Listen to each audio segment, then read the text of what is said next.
Hamburgers and French fries. Did you think about McDonald's or Burger King? Next day shipping. Did you think about Amazon? How was I able to read your mind and I don't even know you?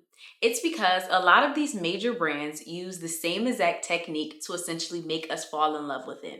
Make it so that we can hear one or even two words and all we do is think about them. But how is that possible? What is the technique that they use to make us hear hamburgers and French fries and think of McDonald's? They hear chicken sandwich and think of Popeyes or Chick-fil-A. Well, in this video, I'm going to teach you the same exact steps that a lot of these major brands use to make you fall in love that you can use with a man to essentially make him fall in love. And in this video, I'm going to be referencing a lot of things from the book Art of Seduction by the author Robert Greene. So essentially what you have to do is have a seduction phase. You have to seduce the individual, but this is in a sense of the process before you make them fall in love. I think a lot of people don't realize there's a process before you make someone fall in love. And if you do it correctly, you can make someone fall in love deeper, longer, just more passionately. So the first step I want you to do is realize you have to make this person vulnerable with you. The reason why this is imperative is because the level of vulnerability that someone has with you shows the depth of the relationship. When someone is vulnerable with you, what they're basically doing is giving you something very delicate, giving you something that they care about and saying, please do not destroy this. Please do not share this. Please do not throw this back in my face, because you do have the opportunity to do that, right? When someone is vulnerable with you, you can use it against them. You can share it with other people. You can do bad things to it that can ultimately hurt them. So the more vulnerable someone is with you, that's really saying the more trust that they have with you. And I'm not saying that you should do that at all. I'm just saying it shows you the depth of the relationship. It's very similar to, I don't know if you ever heard somebody say you can have a better relationship with someone that you met or a better friendship with someone that you met in 10 months than someone that you knew for 5 years. It's because they have a stronger depth of vulnerability. They have a stronger level of trust. It's very similar to, think about it like this. If your best friend was to ask you for $100 versus a stranger on the street asks you for $100, who would you be more likely to give it to? The person that you have a better relationship with, the person that you have a better trust in, because you're trusting this person that they are going to do what they say they're going to do. And so to kind of test the metric of vulnerability that someone has with you, it's very imperative to pay attention to that person and see, how do they talk to other people? How vulnerable are they with others? Maybe their other friends, maybe family members. And then also measure, in a sense, how vulnerable they are with you from the first date to the second date to the third date, really just figuring out how to make this person vulnerable, right? What is the depth or the level of vulnerability that they have with me will essentially tell you how much they truly care about you, because that's the first step. You have to actually make them care about you to open up to you. The next thing I want to talk to you about is not judging them. You have to understand when people are being vulnerable with you, they're giving you things usually they don't tell other people. And there's probably a reason why. Maybe they don't want to experience judgment. Maybe they don't want to experience ridicule and all these other things. So you cannot judge them. And I think hearing that at first, people are like, oh, I don't judge people. I don't, da, da, da. Ladies, we do it. Okay, I think ladies, we do this a lot more than men, in a sense of the first date we go on with a guy, the first time we meet a guy, we literally build up this guy in our head based upon what we saw on Instagram, based upon where he works, based upon where he's from. We build up this idea of this person in our head, and everything they tell us, we just try to make sure it goes with who we think they are. Because when people tell you things, when men tell you things that contradict the person that you thought they were, sometimes we don't realize that we're a little bit disappointed. Like, oh, I thought he was like this and I thought he was like that. And it's not even a bad thing, but it's just we thought we knew them and we don't. So I think one thing, ladies, we have to do, go into it as a clean slate. Similar to a character in a movie, right? Yes, you might watch a trailer, but the idea when you're watching a movie is that you're getting to know this character. It doesn't really matter what this character does. It doesn't matter, who this character really is. You get to know them as you develop the character. You don't really watch a movie. I don't know, I'm not gonna watch Batman and see the Joker try to kill Batman and be like, oh my gosh, why would he do that?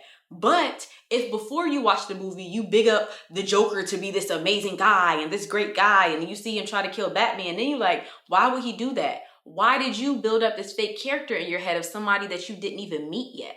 So you have to go into it not judging them, because going back to the vulnerability, if they can detect that you are being judgmental towards them, they're going to clam up. They're going to close up because, like I said, they're trusting you with this thing. They're trusting you with this information. And so you have to be non-judgmental consciously and unconsciously. Consciously means you're not saying things. You're not like, really? You're not, you know what I'm saying? Like, why would you do that? You're not acting like that. But then subconsciously as well, you really have to understand this because it's very similar to, I don't know if you ever had a bad vibe from somebody. Nobody ever gave you a bad vibe before. And it's like, just something about them was off. Something about the situation. You know, sometimes you get a gut feeling and you're just like, I don't know, just something about, people feel that as well. And it's so deep. I could make a whole video about it, but it's just how we sometimes look at that person, right? Even sometimes there's this thing of knowing if someone is truly like happy for you. And if someone smiles at you and the smile doesn't necessarily meet their eyes. I don't know if you ever watch, what is that show? America's Next Top Model. And Tyra Banks used to always be like, smile with your eyes. Essentially, it's because when someone is genuinely happy, their smile will kind of go to their eyes and it'll cause like this little crease. Just tell you guys, look for the future. But nonetheless, it's little things like that we pay attention to that we don't even understand that we understand. Like there's been people before who told me they were proud of me and they've said little things like congratulations, and but it was just a vibe I got off them. And it's like, you really don't care, or you really are being a hater. And I can't pinpoint it, right? We can't always pinpoint it, but we have to understand people can feel that. So I say all that to say, when people are being vulnerable with you, the major thing you have to make sure you're doing is not judging them, just hearing them out, just hearing who they are and not building them up to be a character, because you're going to judge them. And when you judge them, they're going to close up because they're going to not trust you anymore. Now, you also, of course, have to get to know them. But when you are getting to know them for them and not them as a us. Like us, our relationship with each other. Going back to the character analogy. When you are watching a movie and the character says, my favorite color is pink, you're not thinking, oh, my favorite color is blue. When the character says, oh, my first car was a Honda Accord, you're not like, oh, my first car was a Mitsubishi. You get what I'm saying? I think the problem that many people have is that when you're getting to know someone, you play a game of like tennis, ping pong, back and forth and back and forth. This your favorite color? This my favorite color. This where you went to high school? That's where I went to high school. When you're getting to know individuals, sometimes, and don't do it in a prying way, like don't do it every single question, but go in depth, get to really know them. If they say, hey, I grew up with so-and-so amount of siblings. Don't say how many siblings you grew up with. Wow, what are you in the siblings? How was that growing up with that many siblings in the house? Wow, you didn't have no siblings? Do you feel like it was kind of boring? Did your mom put you in sports? Like, really get to know them. It's very imperative to do that, because going off of that, once you get to know someone, you go on multiple dates, you have multiple conversations with them, you also need to pay attention while they are talking, and pay attention to what are their highs and what are their lows when you are having conversations. So what are the things that when you start talking about, they really just go into and they can talk about on and on and on? What are the things that they kind of stop the conversation around? They kind of seem bored. They're not paying attention. They go on their phone. They're spacing out. Like, pay attention to those things. Once you pay attention to it enough, find the patterns of, let's say, essentially the things that they really care about, their high points. That is when you are going to mirror it. Now, before I said you're getting to know them, once you figure out their high points, mirror those things. So the things that they really care about, that's when you share your connection to them. And that's how you're going to build a stronger relationship with them. A good analogy, or a good example, I should say, of this is, there's this guy, like this business owner that I follow on social media. He opened up a lot of gyms. He's a millionaire, so and so and so. And he said when he first got out of college, he was dating girls, nothing really worked until he met his girlfriend, then girlfriend, now wife. And he said he'll never forget their first ever date, because he said they went to like a frozen yogurt shop, and he's really into business. It's all he really likes to talk about. And he was telling her like, yeah, well, you know how they make their money here, right? Like, they do it by the weight of this, and then they weigh that, and then the carton weighs this much, so it makes you charge more for that. And he was just saying it, just talking about it, like not even thinking. And she responded with, yeah, and you know what they also do is they charge you extra when they do this, that to make you do this. And he fell in love with her kind of not really on the spot, but the way he talks about it is like on the spot, because he was like, oh my gosh, I never spoke to a woman before that genuinely cared about what I genuinely care about. I have a lot of conversations, i.e. the ping pong, getting to know each other, my favorite color, your favorite color, da da da da da, but he never had someone mirror him before. Because you have to understand, it's like being a kid in a candy store that has all of your favorite candy, right? It feels amazing to feel mirrored. You are more vulnerable with someone when they're mirroring you, because you're like, you understand it, you get me. And the best time to mirror someone is when you figure out what are their high points, what are the things that they truly care about, because that's when it caused a little bit of a mystery, right?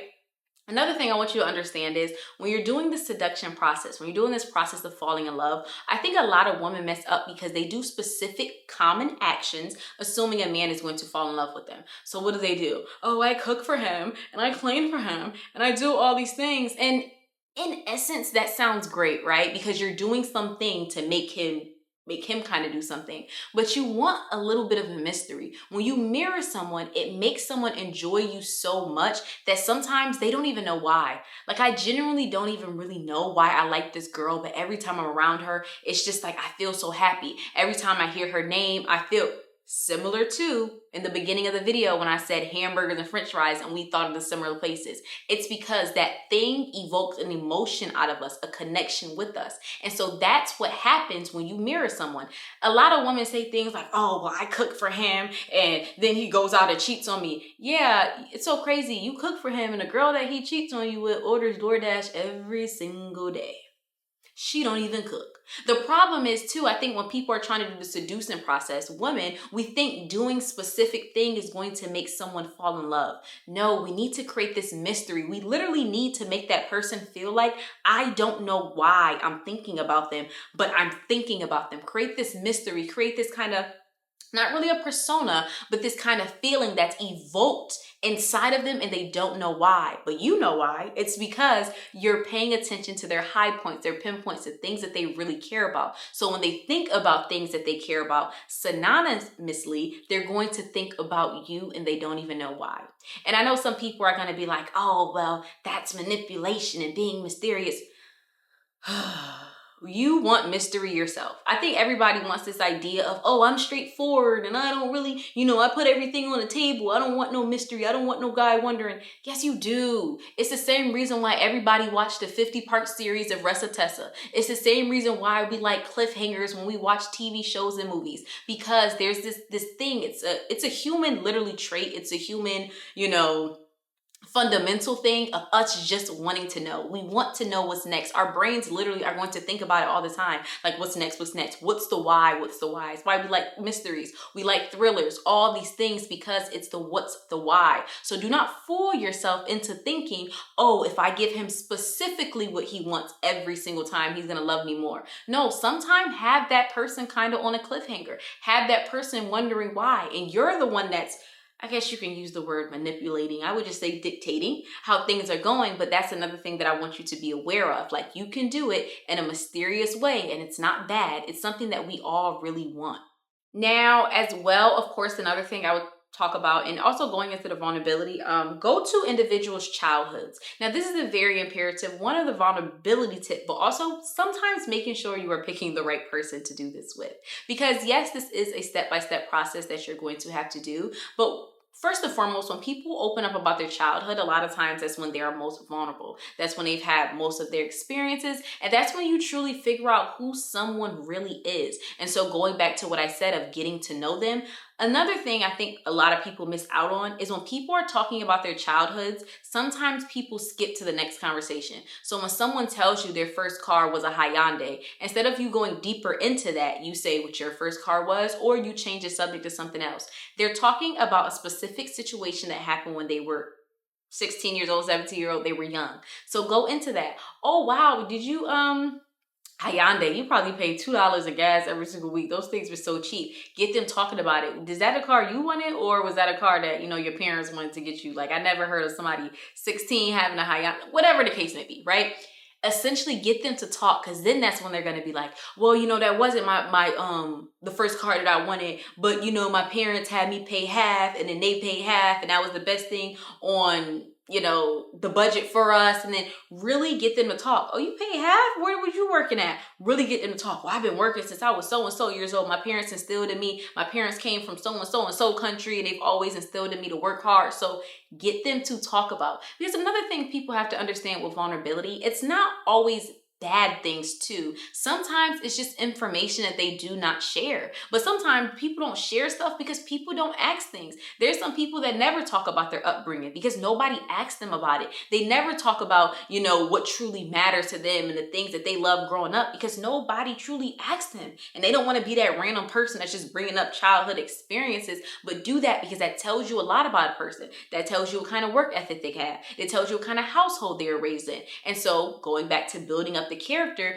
it starts making things make sense. Going back to if you see the Joker try to kill Batman, it makes sense. You get to know what kind of person he is. You get to know what kind of crimes he does. So certain stuff just starts making sense. I think a lot of women mess up in the falling in love process, the seduction process, is because they build up this character in their head of who this individual is without truly knowing who this individual is. So that's imperative as well. But all in all, I want you to understand, I personally don't think of this thing as being bad. The whole mysterious thing, the whole vulnerability thing. I think it as just being able to understand human traits, human personalities, like getting someone to truly fall in love with you and not know why and truly care about you. It's what you want. Because think about it. If a man was to meet you today and he was to say, yeah, so in 2 years and 2 days, I'm about to marry you and I'm about to da. You're like, okay.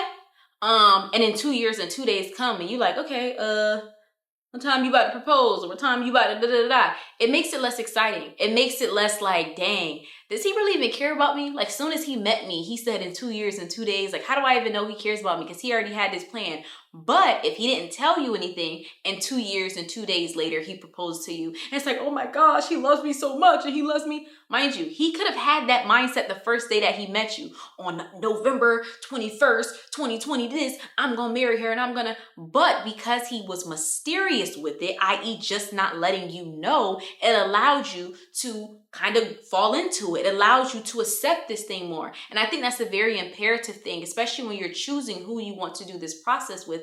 First, making sure that you truly enjoy this person. And also, doing it because you truly enjoy, you want to get to know them. But it's also imperative to do that because you don't want to do the practice just for doing the practice sake. Like just learning this whole process and being like, oh, I'm gonna use it on anybody. Because sometimes it can come off as prying, right? It's just like you're just trying to make them vulnerable. You're just trying to get all this information out of them. And once people notice that, they will resent you. You have to be careful with this as well because nobody wants to know that someone is really trying to make them fall in love. Going back to the analogy of the wedding. The girl might not want, I'm going to be honest with you. If I meet a guy today and he say I'm going to marry you so-and-so date, like, I don't really know because then it's going to make it seem like, do you say this to everybody? Do you really care about me? Like and then when a day comes, it's like, but you already had this plan. You look at the ring. He probably already bought that before another girl. You get what I'm saying? I can't even enjoy the moment simply because I knew. And so I think that's another thing too. Like you have to make sure you truly like the individual that you're doing it with, but then also do it in a way where you're not prying.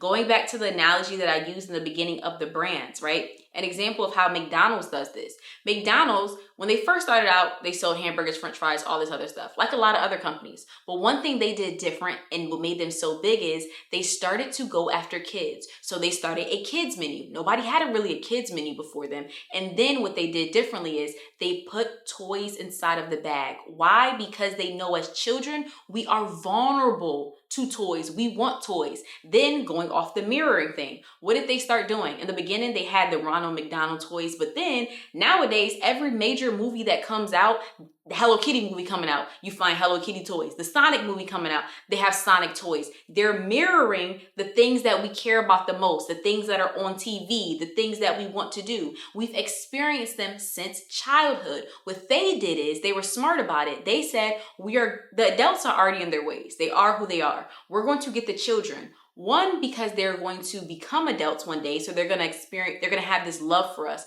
this sentiment, this connection to us their entire life. Two, when kids want something, a lot of times it's going to cause the parents to want something. So we're going to get them as well. And then three, the kids are going to share it. They're going to talk about it.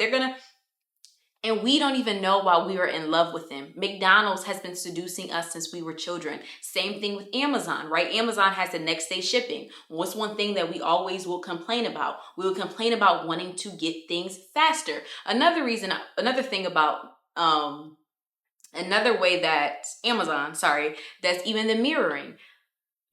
Everybody knows about Prime Day, right? Amazon Prime Day. Why is Amazon Prime Day in the middle of the summer? I don't know if nobody ever paid attention to that, because they noticed that that time period, people do not spend a lot of money. We spend a lot of money during the holiday time, the Christmas times, but around summertime, we didn't order that much stuff. We didn't buy that much stuff compared to the other seasons. So what did they do? They said, okay, they want this, they want that, they want that. We're going to make it at a discounted price so it makes them feel like they have to get it. Dang, that couch that I wanted that was $500, now it's only $438. I might as well get it because it's on sale. And if I wait, I have to pay extra money. They're hitting our vulnerable spots. They're mirroring us. Like, I can go a step-by-step process of how so many companies use this thing. I say that to say, I personally don't think it's bad. I think it's all the way that you use it. I think it's the same thing as using a weapon. You can use a weapon to protect yourself and your family, or you can use it to cause destruction. It's really based upon you. And I think it's just us expressing and exercising being a human, right? These other animals go off instinct. Animal cannot help when they bite you. Animal cannot help when they run away and they do these things. As humans, we have brains that can break things down. We can communicate. We can understand things. That's why we're at the top of the food chain. So don't put that expectation upon yourself to act like an animal. I think too many people do that. Oh, I'm just going to go into the date and I'm just going to be who I am and he's going to set me who I am. But what if you can, let's just use the word, manipulate things to make it how you want to. We do it in life all the time. Why do people go to college? To manipulate the outcome of them getting a better job. Like, that's what life is about to a certain extent. And I feel like if I truly like a man, if I truly want to be with a man, what is wrong with me using specific techniques to make this man fall in love with me? I'm not telling you to become a completely different person, but I'm telling you to know when to have a give or take. I'm telling you when to know how to turn it up a notch and turn it down a notch. And I don't know. Tell me how you guys feel about this. I just thought it was when I started, learning about this and understanding this, I just thought it was so interesting. And I feel like a lot more women would find it beneficial to do it. So comment below how you feel about it. Don't forget to like, comment, and subscribe. And of course, don't forget to go below to sign up for my newsletter and to check out my podcast. Thank y'all, and tell me below if y'all are going to be using this for y'all next man. Okay?